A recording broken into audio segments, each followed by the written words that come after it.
Hola, hoy en Retrologando vamos a recordar, no toda, porque sería una labor terrible y está hecha ya por ahí en libros y en tesis doctorales, pero sí la parte que en mi opinión más interesante de la obra de ese gran bohemio, de ese gran escritor que fue Emilio Carrere.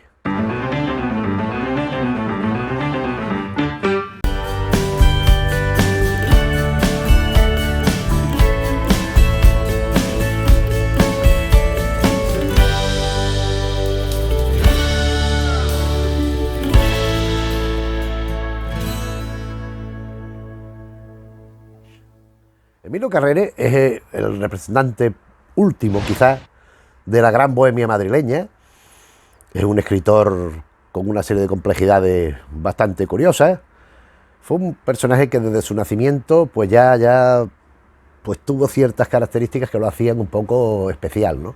Él nació en Madrid en 1881, hijo de Eloísa Carrere, madre soltera, y de un abogado muy prestigioso, que tenía su matrimonio y su familia por otro lado, que no lo reconoció, pero es que encima la madre murió al mes de haber dado a luz a Carrere, a Emilio Carrere. Andando el tiempo, el padre se dio cuenta de que había actuado mal con el hijo y quiso, sobre todo en los últimos años, llevarlo consigo, algo que no consiguió, pero sí le dejó un legado compuesto por dos cosas: una parte grande de su biblioteca y por otro una dotación económica importante, que le sirvió a Carrere para poder mantener su vida, que se la pulió como era de esperar, claro.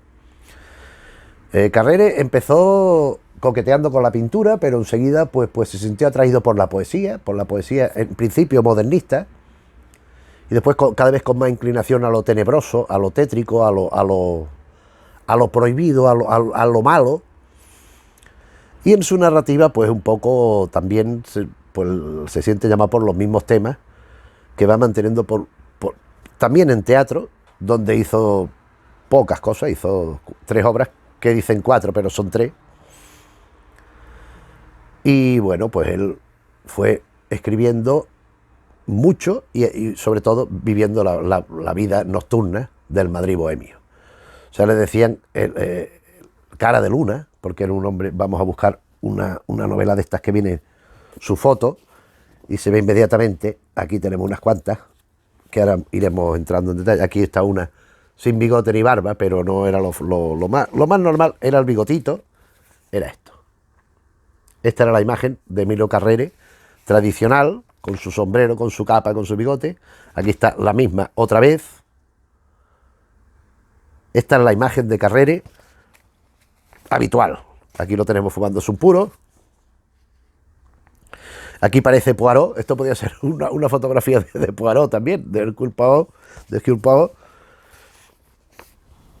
Bien, ese era el aspecto de Emilio Carrere. Él fue publicando, él conoció a mucha gente, conoció al maestro Chueca, compositor de género chico, de zarzuela, con el que no llegó a colaborar, pero sí que hizo zarzuela. Él, bueno, fue un bohemio, pues que además que le acompañaban, iban con él, o él iba con ellos, o sea, en el grupo de bohemios, con Alejandro Osaba, con Osaba, con Pedro Barrante, por supuesto, con Valle Inclán, con Ciro Bayo, pues eran de los habituales de la vida nocturna de allí. Pasa una cosa, que así como por ejemplo Alejandro Osaba o Barrantes, pues no tenían nunca un duro, estaban siempre a la cuarta pregunta, iban dando sablazos a uno y a otro. Emilio Carrere sí solía tener dinero y solía ser el que invitaba, o sea, el que pagaba las consumiciones que iban tomando unos y otros. Si no tenía dinero, me imagino que le corresponderían, porque parece ser que era un hombre bastante generoso. Pero vamos, que no era de los que iba siempre, sino que tenía sus propios medios y tal. En una de estas salidas nocturnas tal, conoció a Milagros Sáenz de Miera, se convertiría en su mujer, tuvo hijos y tal igual. Y bueno, que debía tener una vida, porque él también era en su momento amiga de festejos y de historias de estas, pero ya después ya se fue, con el paso de los años, limitando bastante, pero bueno, él no, él seguía a su manera, viviendo de una manera un tanto caótica, como fue también su ideología. Él llegó a formar parte, bueno, hay que decir, él escribía y publicaba en revistas, y a partir de cierto nombre ya conseguido a partir de estas publicaciones, sus obras aparecían en libros, en formato de libros. libros, o bien ese tipo de revistas, pero que eran una novela, la novela semanal, la novela quincenal, la novela no sé qué, que eran unos libritos pequeñitos. Ahora veremos algunos donde iba publicando también su obra narrativa. Pero decía él, en estas publicaciones, pues el sesgo que toman las publicaciones, pues un poco denota lo que era la ideología del personaje que colaboraba. Él, en la década de 1910, 1912, 1915, esos años, él fue muy afín al socialismo, tanto así que él publicó en una revista expresamente socialista, como es Vida Socialista. Él se sentía muy identificado con los desheredados, con la gente que no tenía nada, con los oprimidos, podríamos decir. Pero con los años va evolucionando, va cambiando, pero también sin orden ni concierto. De pronto, décadas más tarde, en los 20, se manifiesta como un profundo monárquico de toda la vida, y en las postrimerías de su vida, en los últimos años, falleció en 1947, él fue un defensor del franquismo. Él se erigió en uno de los... No le hacía ya mucho caso a nadie, pero él defendía el franquismo, fue un defensor del franquismo convencido.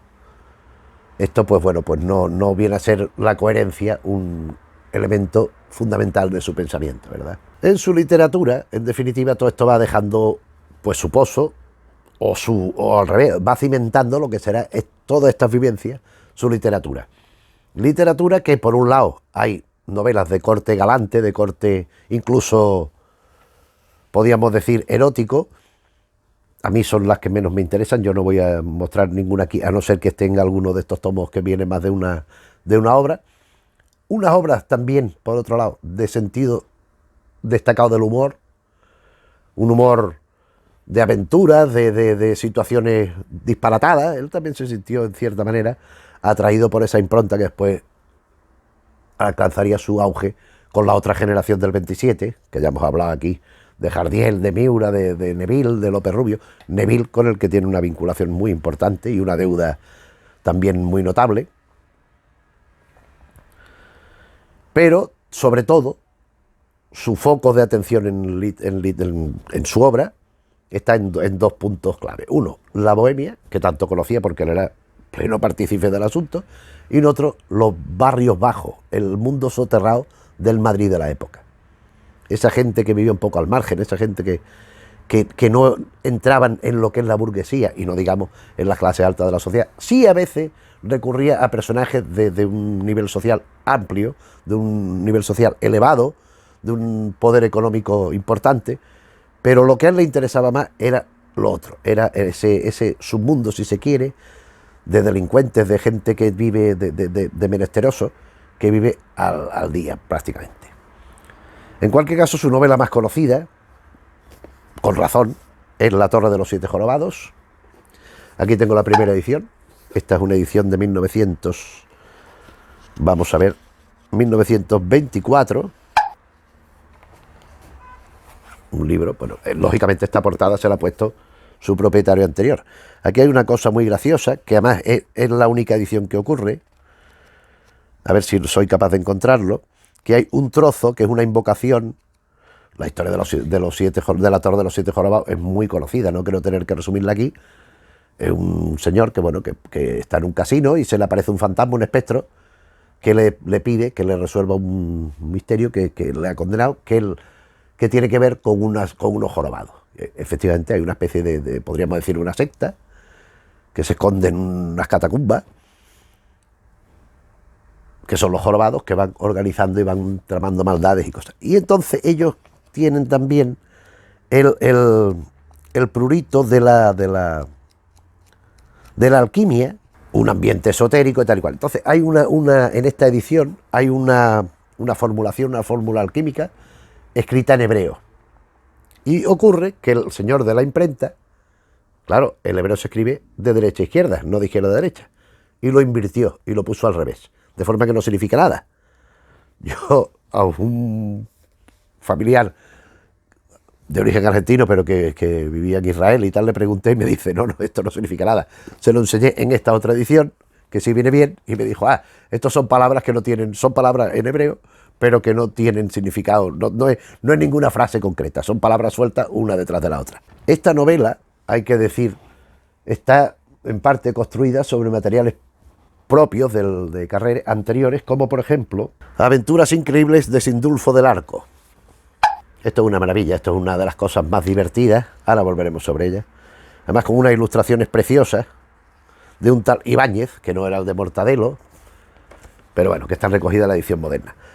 Desde algunos textos dispersos y la historia del Sindulfo del Arco compone la parte de Carrere de la Torre de los Siete Jorobados. Sobre este material del propio Carrere, pues era una persona, ahora hablaremos un poco del resto de su obra, pero para que se entienda algo, él no quiso más que aportar esto y hacer una novela, y recurrió a la colaboración de Jesús de Aragón, que es un individuo absolutamente anónimo. Por más que he buscado yo y que he intentado averiguar quién era Jesús de Aragón, no he encontrado nada.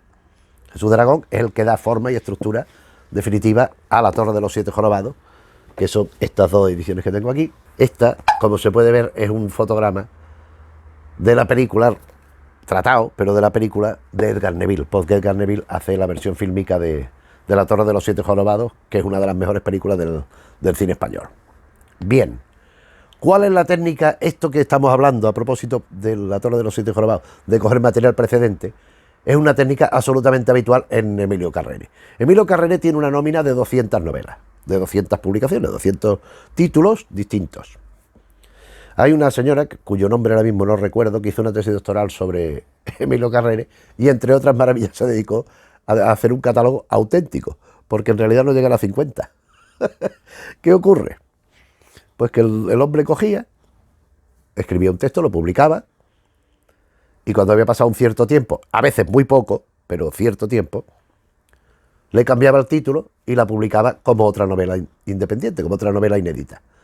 Entonces vamos encontrando títulos distintos que corresponden a novelas que son la misma.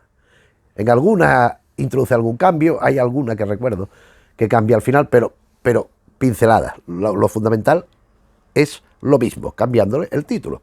Por ejemplo, esta de la Torre de los Siete Jorobados, ya hemos dicho, coincide con gran parte con la aventura increíble de Sindulfo del Arco, que es que lo que quiero enseñar es alguna de las maravillosas ilustraciones, que es una cosa. Qué dibujo más bonito. Bueno, pues esto también lo publicó como otra novela independiente, como otra novela inédita, La Calavera de Atahualpa, que es la que en esta edición actual se ha recogido. Pero es la misma, es exactamente la misma, no hay ninguna distinción. En esta, La Calavera de Atahualpa, pues encontramos la aventura de Sindulfo del Arco, pero es que incluso en esta edición moderna han metido las mismas ilustraciones de la otra edición, de la edición antigua. Aquí está la calavera, esto de Sindulfo del Arco, es la bomba. Es un tipo que trae una calavera de Atahualpa, que era un rey precolombino de por allí, que era un semidios, y la lleva a una especie de Ateneo, donde hay un rival que quiere ser el presidente, pero este Sindulfo del Arco se está haciendo muy famoso, por él lleva esta calavera, entonces se la roban. Le han robado la calavera, y el Sindulfo del Arco: no se preocupe, tengo otra. ¿Cómo? ¿Es que Atahualpa era bicéfalo? No era bicéfalo, es que tengo otra repuesta, no sé qué. Son chorradas, son tonterías, pero es que tiene mucha gracia, tiene mucho donaire, cómo está desarrollada la historia, en cualquiera de sus versiones. Y vamos a ver, aquí contiene también Rata de Hotel, también una de cierta tensión policíaca, podríamos decir, La última noche del capitán Martín Ávila y La conquista de Madrid. Estos son de estos de su mundo, porque él también se sintió muy interesado por la novela dentro de ese inframundo o mundo subterráneo del Madrid de la época que decimos. A él le interesaba mucho el tema de los crímenes, porque para él era la demostración máxima de la pasión, de la visceralidad del ser humano. Cómo los crímenes llevaban a cumplirse, llevaban a llevarse a cabo.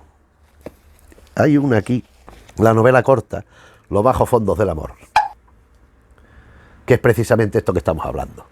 Es un crimen que, bueno, pero ¿qué ha pasado? Y un amante frustrado que asesina a la mujer, a la adúltera y al marido, pero son gente de muy bajo nivel social. Son gente marginal, y esta novela, que no es de las más conocidas, Los bajos fondos del amor un poco redunda en esto. Aquí tengo un tomo de unas obras completas que se publicó Renacimiento, que no eran completas naturalmente, La Amazona, y vienen otra serie de textos. Es que ocurre una cosa, yo tengo tomo séptimo de las obras completas. Yo tengo un problema al hacer un vídeo de este tipo, como me ha pasado con otros, porque lo conozco muy bien, lo he manejado mucho, no digo que sepa mucho sobre el asunto, pero sí lo conozco mucho. Entonces, si me pusiera a detallar, pues estaríamos aquí un mes. Entonces tengo que pensar qué es lo que quiero decir, qué es lo que quiero no decir, qué es lo que puedo omitir, y entonces me hago unos líos tremendos, por eso, pero bueno. Aquí viene La Amazona, esta es una de corte más bien hacia el tema del picante, dijéramos. El bebedor de lágrimas, La jaula de los locos, esto es otro asunto que le interesa mucho, los locos, los borrachos, estas cosas. El bebedor de lágrimas, La estela de Don Juan, que veremos en otra novela, Don Juan en El conquistador, por antonomasia, y Los monstruos de la sensualidad, donde mezcla un poco el tema sensual, el tema erótico, con esa aura de misterio, de tenebrismo, de lo oculto. A él le interesaba mucho el ocultismo, como veremos también. Incluso la ciencia ficción. En fin, otras cosas. Aquí tenemos una serie de novelitas que he cogido. Vamos a ver. Aquí tenemos La Casa de la Cruz. Esto es lo podríamos denominar una novela gótica de misterio, que viene también con La leyenda de San Plácido, leyenda en clave de tenebrismo. La conversión de Florestan, que también veremos otra versión. Un crimen inverosímil, lo que decía antes, lo criminal. La Casa de la Cruz, que es la que da título al volumen, y Las inquietudes de Blanca María. También, bueno, esta es la menos interesante de todas, en este tomo de Valdemar. Y aquí tenemos La mujer sin cara. Es un misterio que podría ser La senda tenebrosa, porque esto es eso. Es una mujer que va cubierta con un velo porque está deformada, tal y cual. Los fantasmas, aquí mezcla el tenebrismo, el elemento extraordinario, con un caso también de pretensión, de una gente pues, de cierto nivel social, pero que estiran más el brazo que la manga. El crimen del sátiro, novela de crímenes, con una cierta pátina de mitología, pero en realidad no. En fin, son historias, lo que son muy ocurrentes, son muy ágiles de leer. Son novelas que se leen muy rápido. El embrujamiento de Pablo Reynol, sobre un hechizo de un personaje, un señor que se cree poseído hacia otra vida. También en la línea de los espíritus, de los fantasmagóricos. Como es también, mira, vamos a seguir sacando por aquí. Los muertos huelen mal. Este otro de Valdemar reciente, donde además aquí, aparte de cuentos, hay otro, y en otro que vamos a ver a continuación, en los dos, hay relatos y hay artículos, porque él escribió muchísimos artículos, sobre todo sobre espiritismo, sobre cuestiones de estas de malignidad y tal y cual. Aquí vienen una serie de relatos, una rara anécdota escalofriante, lo que vio la reina de Francia. Lo que vio la reina de Francia es un relato que a mí me gusta mucho, que además lo hicimos aquí, con ocasión del Día Mundial del Libro, hicimos una semana que leíamos unos cuentos entre mucha gente, entre varios amigos y actores conocidos, y lo que vio la reina de Francia fue el que leímos en uno de esos días, pues fue uno de los cuentos. El destino payaso, Los muertos huelen mal, Gil Van Duquín y su ángel. Y después vienen extrañas anécdotas de Pi y Margal, La comunicación de lo del Maya, El huésped desconocido y brujerías, como artículo sobre el particular. En ese sentido, El diablo de los ojos verdes es otro libro en la misma línea del anterior, es decir, que mezcla cuentos y artículos de tema espectral, de tema de esto. El diablo de los ojos verdes, como también se puede intuir en su poesía, también sucede. Hay una influencia importante de Becker, del Becker álgido, tamizado por los modernistas, para llegar a, pues eso, al final tan tenebrista. El diablo de los ojos verdes, La rebelión de los fantoches, Lo que vio la reina de Francia. Está escrito el futuro, esto es un artículo, El oráculo de la cabeza sangrienta, El limpio honor de Florestan, Embrujamiento, El espectro de la rosa, Edgar Poe, ocultista, Las visiones de Amichatis, brujería, La senda del santuario. Vemos que algunos coinciden en los dos libros. El diario de un difunto, El chato del Escorial. Bueno, otra serie de historias. Aquí tenemos Aventuras extraordinarias de García de Tudela, en la línea del Sindulfo del Arco, pero sin tanto humor, sin tanta gracia. El airón de Don Juan, También. Este Don Juan no es el conquistador de Don Juan Tenorio, es un señor que se llama Don Juan. Pero bueno, aquí tenemos El misterio de la casa de los gatos. Esta, sí, muy conocida esta novela. Y también la publicó 3 o 4 veces, como todas. Es que él siempre que podía, pues cogía, ¡zas!, le cambiaba el título y novela nueva.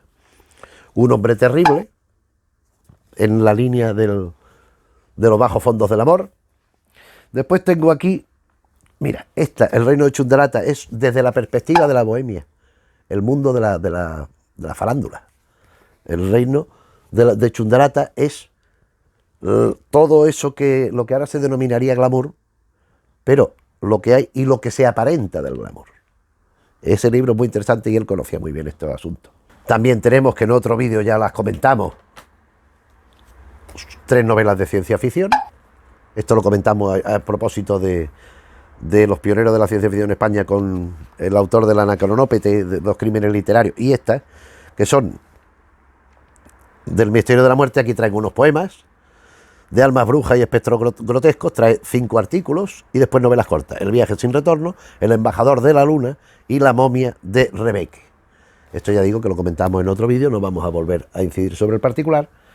Aquí tengo las obras de teatro, tengo 3, falta una, falta la primera, que es una cantata que escribió a la Limón con otro, pero aquí tenemos la gran sorpresa de que La canción de la farándula, comedia en 3 cuadros, original de Emilio Carrere, es exactamente la misma que El carro de la alegría, Alberto Valero Martín y Emilio Carrere. O sea, aquí cogemos el inicio, aquí en esta edición está planteado como zarzuela, y aquí La canción de la farándula, o sea, es que es la misma.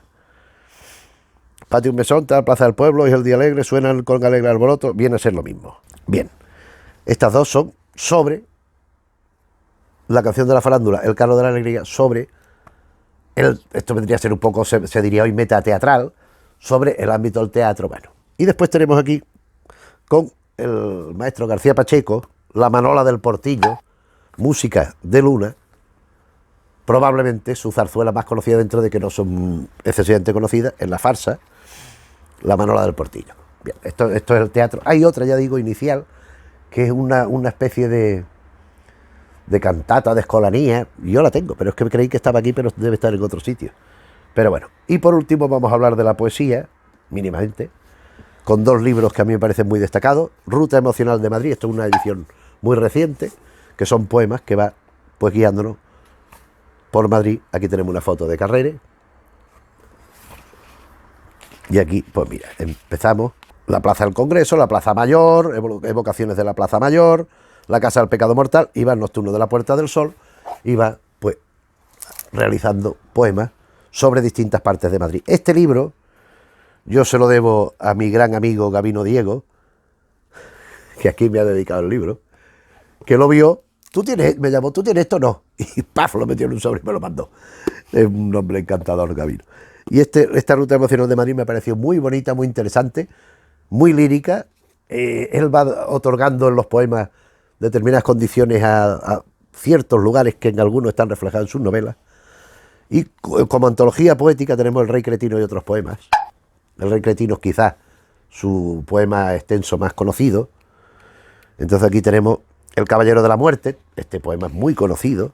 Flor de Bohemia, La Musa del Arroyo, Intermedio Sentimental, Flor de Locura, La Vieja Hilandera, Una aventura de Don Juan. Estos son poemas todos. Un funcionario probo, Elogio del Verdugo, A la salud de los muertos, Schopenhauer, Oración a la Bohemia, con H, oración con H, La danza de los siglos, El Rey Cretino, en fin, y vamos viendo la voz de los mendigos, todo ese mundo que le interesaba a Carrere en su narrativa, en su teatro, en su vida, volcado en su poema, en este recorrido, que es una antología bastante amplia. Y para terminar del todo, hay varios libros sobre Carrere, no hay una bibliografía muy abundante, excesiva, pero este libro está muy bien. Emilio Carrere, El Bohemio de Madrid, de Alejandro Riera Guignet, donde pues nos va repasando todo su periplo vital en vinculación con su obra, destacando, pues mira aquí Carrere ya muy mayor. Es un libro que una foto coetánea de esta de la portada, porque él no aquí están, mira, hablando en la radio, Pero es un libro muy interesante, donde va comentando gran parte de su obra y de su vida. Este libro a mí me parece muy, muy importante para conocer lo que fue Emilio Carrere y todo lo que fue intentando hacer dentro del caos que fue su vida y su pensamiento a través de su literatura y de su existencia. Y bueno, pues esto es lo que hemos querido mostrar hoy un poco aquí, recordar a este maravilloso genio de la literatura, era un pícaro de narices. Ya digo, a mí es que es una cosa absolutamente maravillosa ver títulos, novela inédita de Emilio Carrere, y empiezas a leer, esto ya me lo he leído yo, y ves que es otra novela, y empieza, yo no tengo, o sea, repetida aquí hay pocas, hay la del Sindulfo del Arco y poco más, porque yo ya, como sabía los títulos que eran, pues he comprado una. El misterio del callejón de la casa de los gatos tiene 3 o 4 versiones. Hay varias que tienen, de estas que tienen versiones. Pero bueno, hemos querido traer estas, que son las que yo tengo, y espero que, pues, que te haya interesado el tema, que, bueno, si tienes ocasión no te vas a arrepentir de leer, sobre todo la narrativa, yo creo que es lo que ha envejecido mejor de Carrere, y siempre refrescante y sano, pues recordar estas cosas. Pues nada más por nuestra parte. Si el vídeo te ha parecido bien, le puedes dar al me gusta. Si te interesan estos asuntos, suscribirte al canal, aconsejárselo a gente que conozcas que le puedan gustar estos asuntos también. Y por nuestra parte nada más. Nos vemos en otro vídeo. Un saludo.